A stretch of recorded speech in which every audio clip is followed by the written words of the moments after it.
Pessoal, vamos fazer o nosso giro pela política do dia 8 de outubro. Muito obrigado a todo mundo que vem assistir o nosso quadro por aqui. Nesse quadro a gente coloca notícias, várias notícias de política do dia.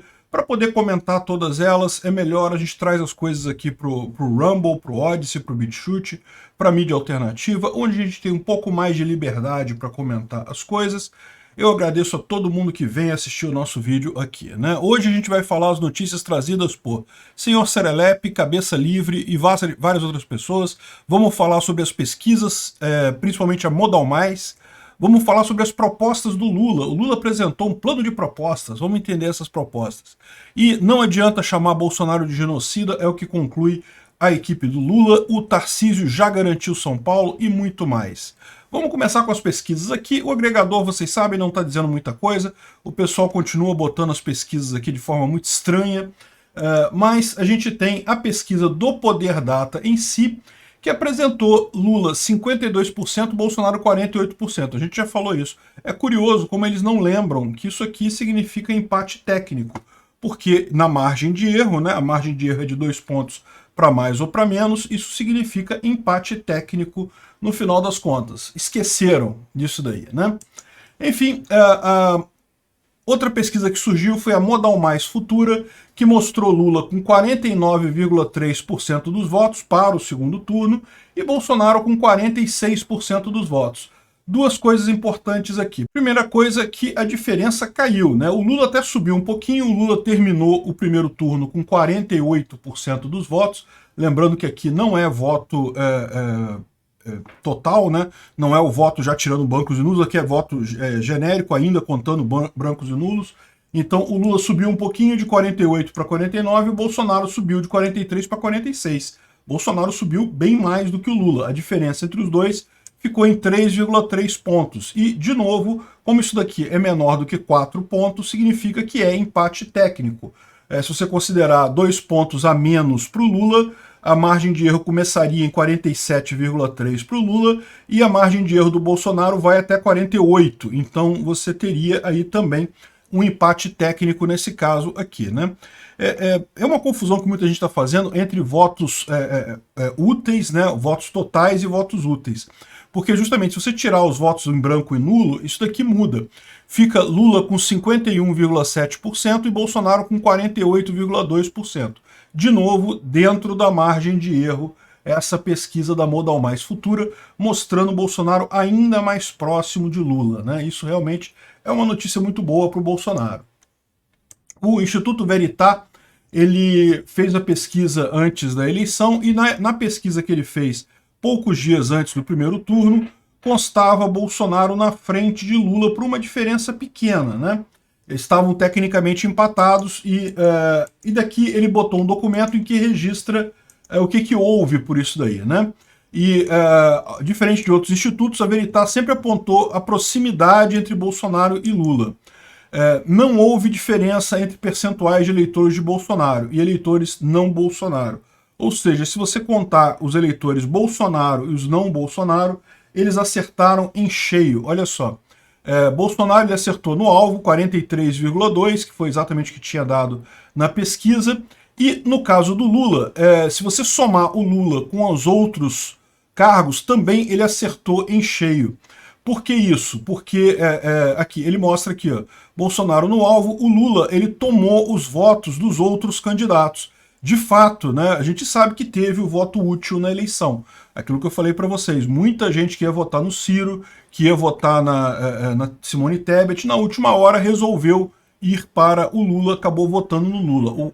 A pressão do Lula pelo voto útil acabou dando certo. Então, o Bolsonaro manteve o mesmo percentual de votos dele e o Lula teve um acréscimo devido a esses votos que foram transferidos na eleição. Me parece uma explicação muito mais razoável. Além disso, ele mostra que em vários outros estados, para governadores, que eles acertaram bastante as pesquisas, né? Muito mais que o Datafolha.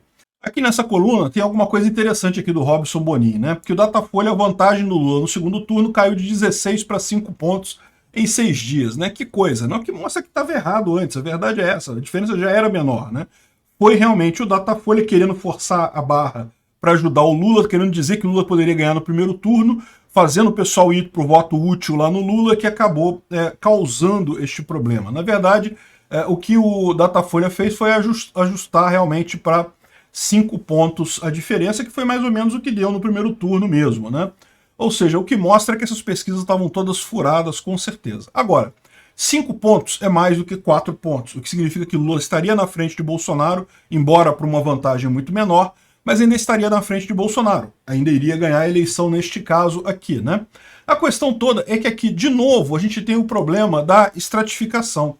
O AG Patriota, Alexandre G. Patriota, que é o dono do canal Ciência da Estatística, fez a mesma revalidação dessa pesquisa do Datafolha, considerando meramente as faixas de renda do PNAD de 2021. E daí ele fez esse cálculo aqui e chegou à conclusão de que a pesquisa do Datafolha daria o Lula com 47%, o Bolsonaro com 46%. O Lula ainda estaria na frente do Bolsonaro, mas dessa forma aqui, meramente ajustando para as faixas corretas de renda mais recentes do PNAD, já daria empate técnico entre Lula e Bolsonaro, né? Se você considerar em votos válidos, aí já é 50,5% para o Lula, 49,5% para o Bolsonaro, né? Ou seja, é empate técnico aí. Essa diferença de 1% de voto, meu amigo, isso aí pode ir para qualquer lado no dia do segundo turno, né? Eu continuo aguardando, no final das contas, a pesquisa da Paraná Pesquisa. Eu suspeito que vai ser algo muito melhor do que o pessoal está pensando, né? Bom, o ex-diretor-geral do Datafolha, então é muito importante notar, esse rapaz aqui, ele não é o diretor do Datafolha atual, ele já foi diretor do Datafolha no passado, mas ele falou numa entrevista lá na Globo News, deixando o pessoal da Globo News muito preocupado, que sim, a mudança, a virada de Bolsonaro, a possibilidade de virada de Bolsonaro é real. É o que eu falei para vocês, de fato, nunca houve na história do Brasil uma situação em que um candidato que perdeu o primeiro turno ganhou o segundo. Geralmente é a mesma ordem dos candidatos, mas a verdade também é a seguinte, nunca teve uma diferença tão pequena. E tantas coisas acontecendo ao mesmo tempo. Está aberta a eleição, eu acho que Bolsonaro tem tudo para ganhar essa eleição. Aquele fenômeno que eu expliquei para vocês, vai ter muito mais abstenção no turno, sempre tem mais abstenção no segundo turno do que no primeiro, e quando você considera que as pessoas que votam na esquerda, tipicamente, são as pessoas menos interessadas em eleição, então elas tendem a se abster mais, elas tendem a não ir votar, então Bolsonaro tem uma chance de dar um ganho significativo nisso daí, né? E lógico, né, se você pensar aqui no Datafolha, eles conseguiram diminuir a vantagem de 16 pontos para 5, né, ajustaram o negócio lá, mas provavelmente vão continuar errando pelos mesmos 14 pontos a mais. Então, certamente Bolsonaro deve estar muito mais tranquilo nessa história aí, né? Agora, parece que a imprensa ficou chateadinha, agora está querendo defender os institutos de pesquisa. Olha só, quase metade da mobilização contra institutos de pesquisa tem indícios de uso de robôs. Isso daqui eu já falei para vocês que é uma besteira que o pessoal faz, porque eles usam um algoritmo para dizer que se a pessoa é robô ou não, mas um algoritmo que só sugere, né? Ele não dá certeza se a pessoa é robô ou não, entendeu? Porque, por exemplo, ele pega contas que não tem uma imagem de uma pessoa, a minha conta daria isso, eu não boto a minha imagem na minha conta do Twitter. Eles pegam contas que foram criadas há pouco tempo, contas com poucos seguidores. Então, assim, no final das contas, isso não quer dizer que a pessoa seja robô só por isso. Mas é as informações que eles têm, então eles consideram isso indícios de uso de robô. Agora, ou seja, isso aqui não quer dizer absolutamente nada. Um monte de gente reclamando das pesquisas. Ok, por quê? Porque as pesquisas erraram. Qualquer um pode ver que as pesquisas erraram, e erraram muito, e erraram feio. E sempre erram no mesmo sentido. Se você dissesse assim, ah não, porque estatística é uma coisa difícil, de vez em quando a gente erra mesmo. Ok, eu considero, realmente, ninguém tem bola de cristal, ninguém tem como adivinhar o futuro, né? A tarefa da estatística, né, da pesquisa, é uma tarefa difícil.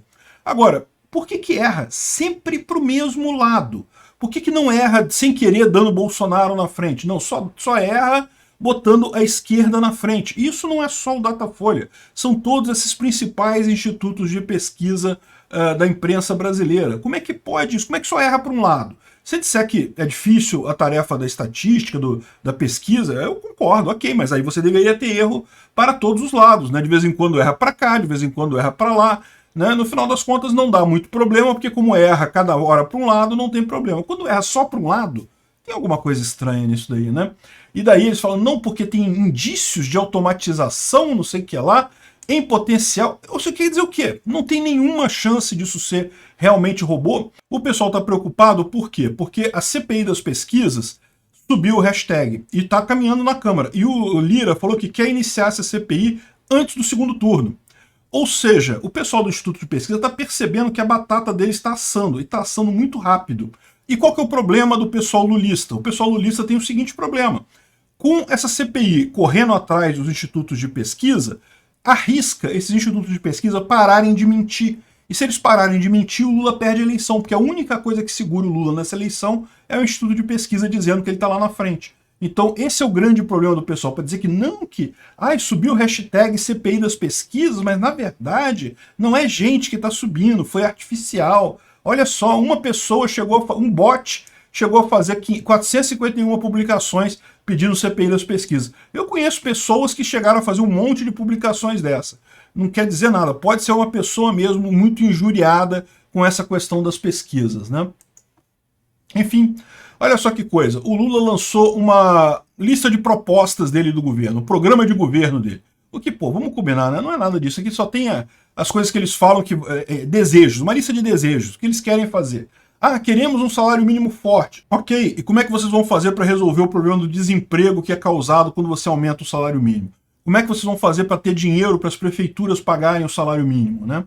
Bolsa Família de R$600 garantido, mais 150 por criança até 6 anos. Ou seja, ele tá prometendo manter o Bolsa Família do Bolsonaro e dar mais R$150 por criança, o que simplesmente ele não consegue fazer porque o orçamento do ano que vem está sendo definido pelo governo Bolsonaro. Ele já definiu que vai ser R$600 por família, né? De onde é que vai tirar esse dinheiro também?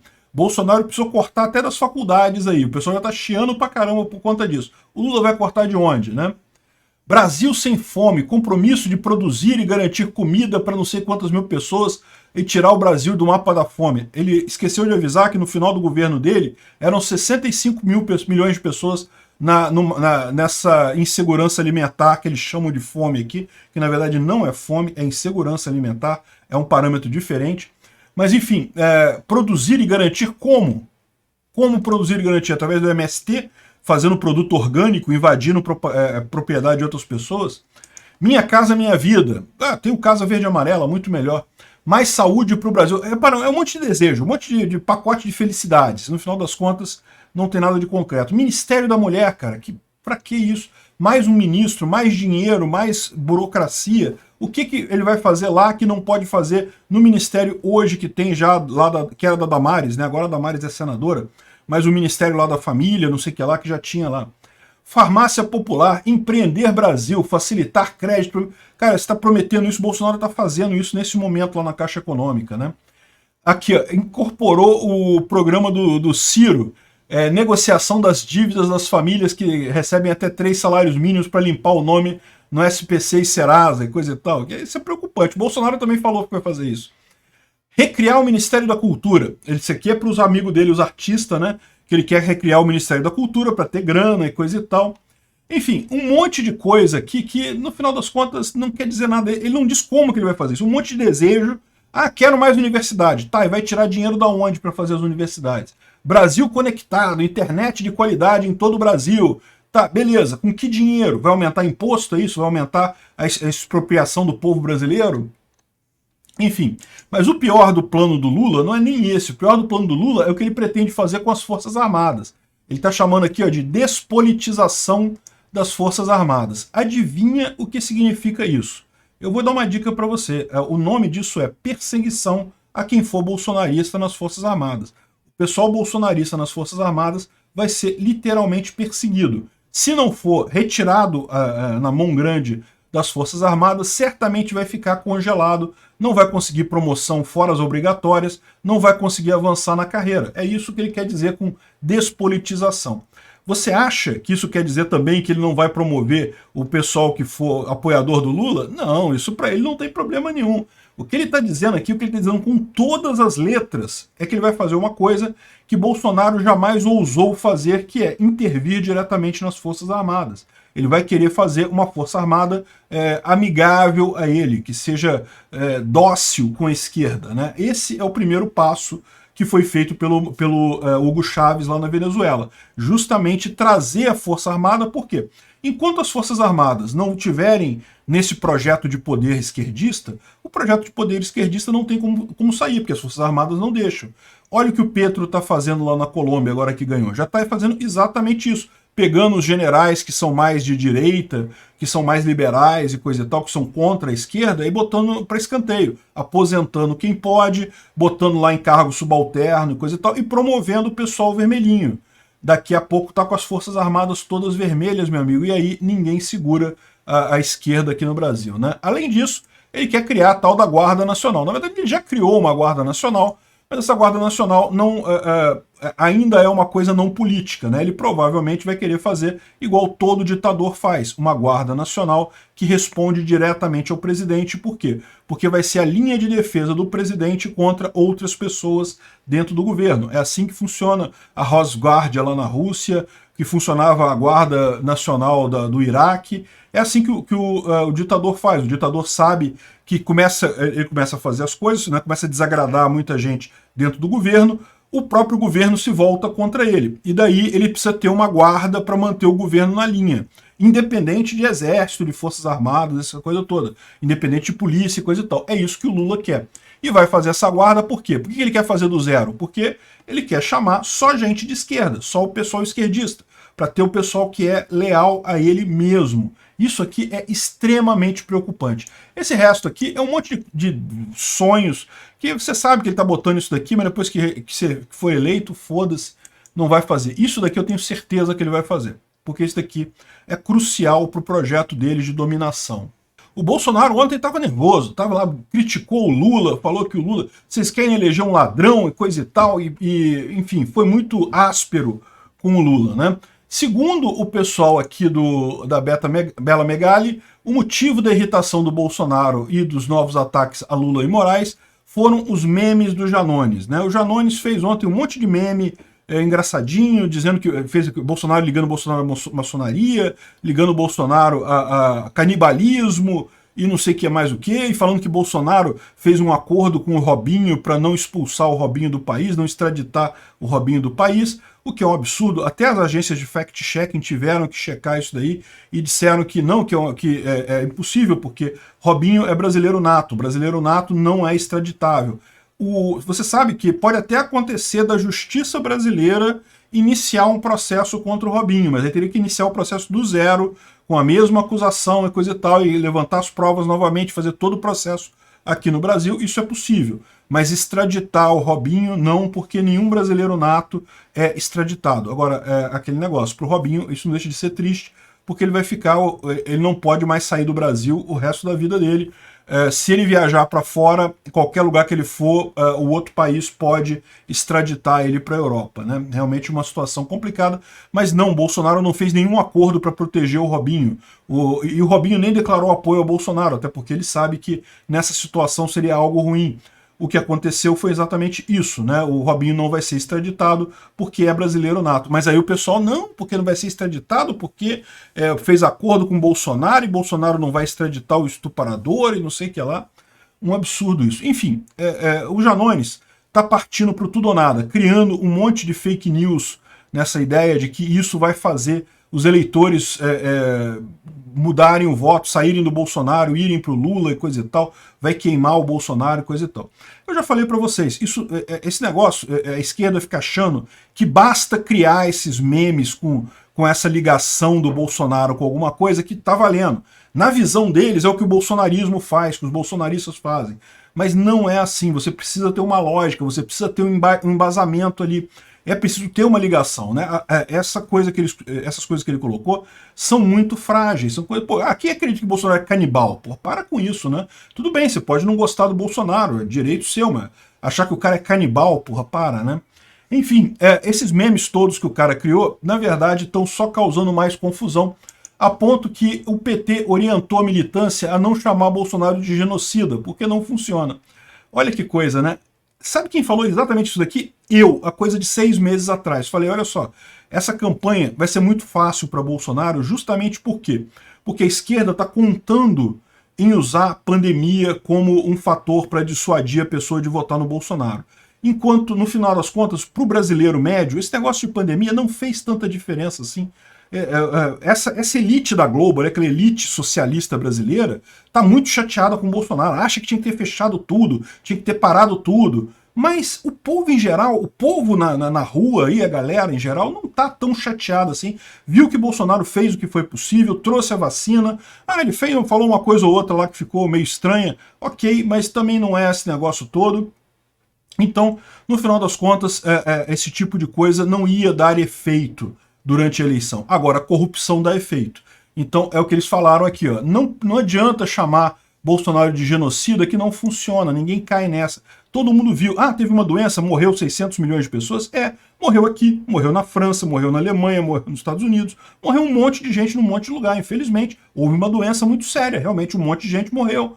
Foi culpa do Bolsonaro isso? Não, o Bolsonaro fez tudo certo. Não teve nada de errado aí. Ao contrário, se teve alguma coisa errada nessa história, foram os governadores, prefeitos do STF, que tiraram de Bolsonaro o direcionamento que estava corretíssimo. Não podemos parar a economia. Não adianta fazer lockdown. Lockdown só piora a situação.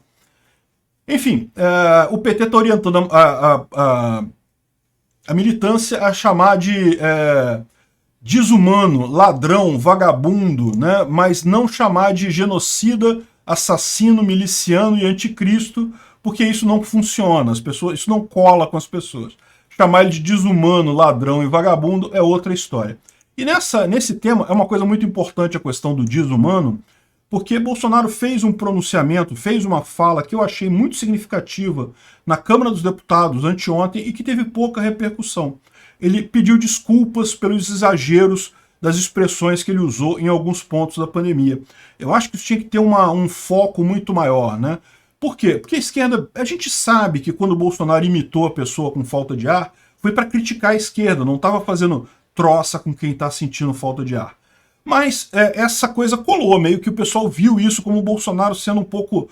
Bolsonaro pediu desculpas, olha só, se eu fiz isso não foi com intenção, mas eu peço desculpas, às vezes a gente é mal interpretado, fala alguma coisa, é entendido de outra forma, isso acontece com todo mundo. Eu acho que isso é uma coisa muito importante, porque uma parte das pessoas que não gosta de Bolsonaro não gosta exatamente por isso, porque ficou exposta a essa visão que foi martelada pela televisão de que Bolsonaro teria sido insensível com as vítimas, que teria dito coisas insensíveis e coisa e tal, e na verdade, na condução da pandemia ele não fez nada de errado, mas que ele teria sido insensível com as vítimas. É isso que cola. Então o desumano aqui que eles estão colocando, e isso era um ponto importante para contrapor. Eu acho que eu vou fazer até um vídeo sobre isso, sobre o Bolsonaro, o pedido de desculpas do Bolsonaro neste caso, né? O Lula tem mais dinheiro que o Bolsonaro para o segundo turno.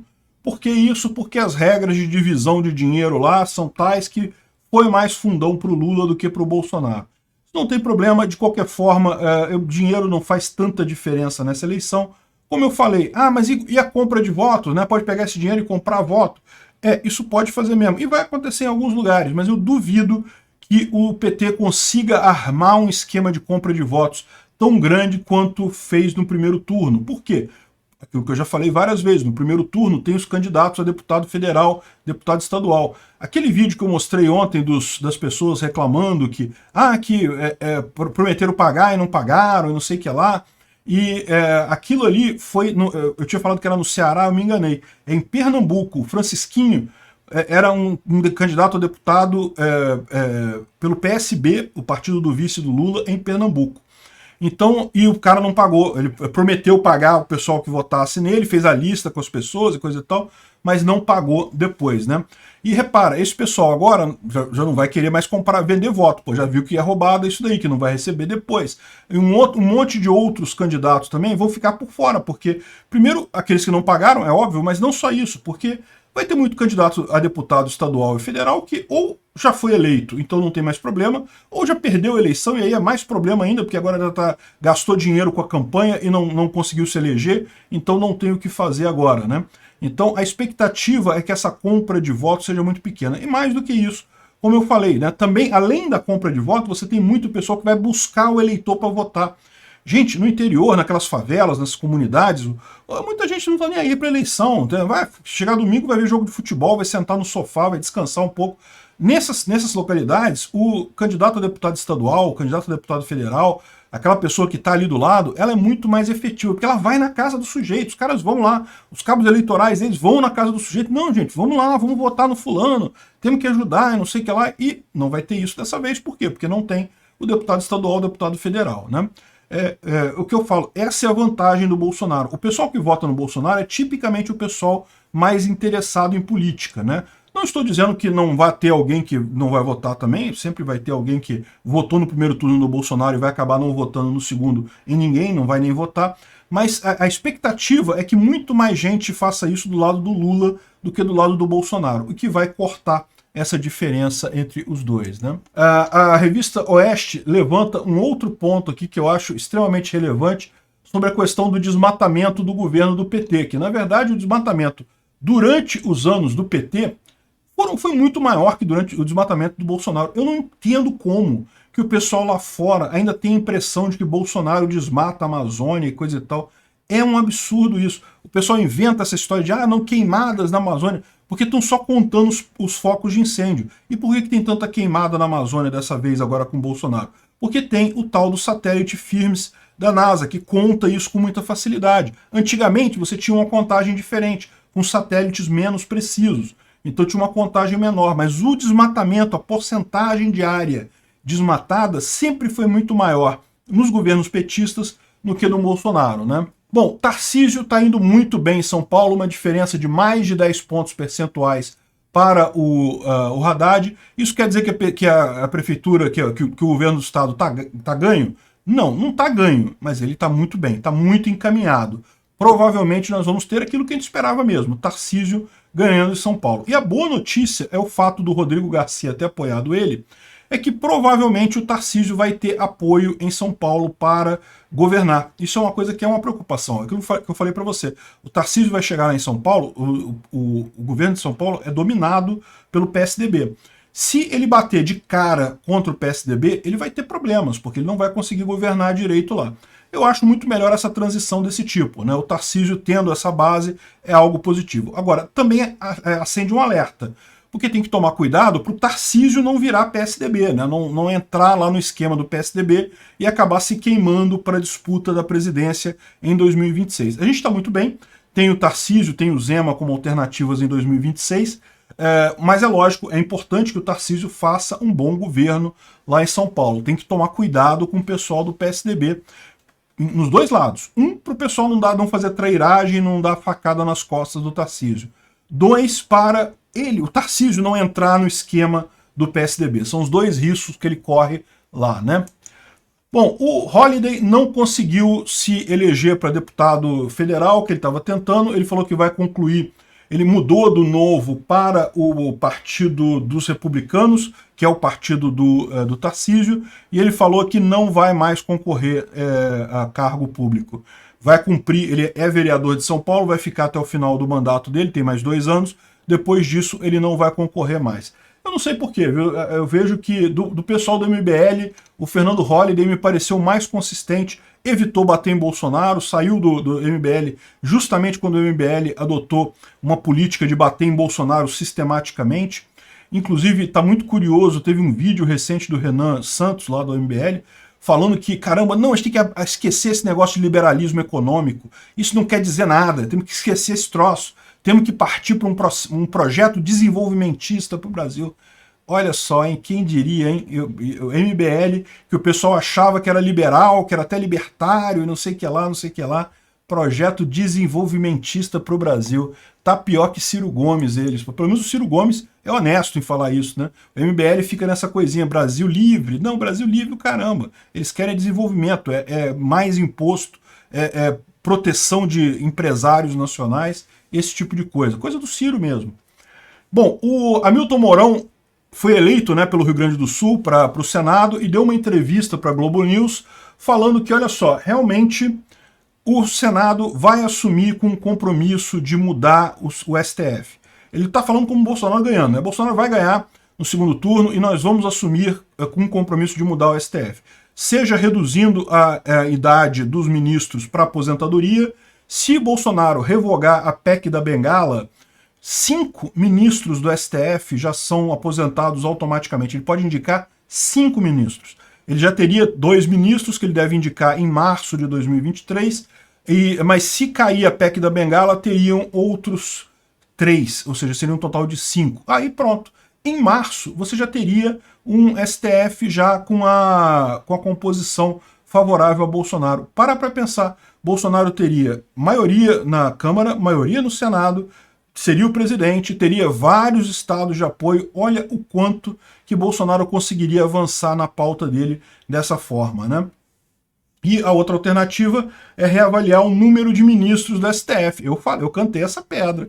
Eu falei pro pessoal, basta criar mais 4 cadeiras no STF, subir de 11 para 15 e pronto. Já dá para indicar esses 4 ministros, mais os 2 agora, 6, já vai ficar com maioria, né? 7, 8, já ficou com maioria ali no STF. O Bolsonaro com uma medida só, plenamente constitucional, fácil de passar. É uma PEC, né? Tem que ter uma votação grande no Senado, no Congresso, mas é aquele negócio, no final das contas, Bolsonaro está com a faca e o queijo na mão. O ponto agora é esse, só falta Bolsonaro se eleger no segundo turno. A gente tem aí uma avenida aberta de privatizações, de coisas positivas nos próximos anos, o fim da esquerda no Brasil, ou o fim pelo menos dessa esquerda retrógrada do Lula, né? Porque eu acredito que o Lula, perdendo essa eleição, ele vai ter muito pouco apetite para concorrer a qualquer outra coisa no futuro. Então, olha só que coisa bacana, né? Seria realmente uma avenida aberta para o futuro. Só depende da gente fazer o Bolsonaro ganhar nesse segundo turno. Se chegou até aqui e gostou do vídeo, por favor, deixe o seu like no BitChute, clique no foguinho do Odyssey ou no símbolo de mais do Rumble, ou no indicador de aprovação que estiver disponível. Não deixe de se inscrever para aumentar a relevância do nosso canal. Tem um botão para isso em algum lugar por aí, toda plataforma tem. Com mais relevância, mais pessoas terão acesso às ideias que não podemos falar livremente devido à censura da mídia. Ajude o livre mercado de ideias e a liberdade de expressão. Veja mais informações no site opinionfreemarket.com.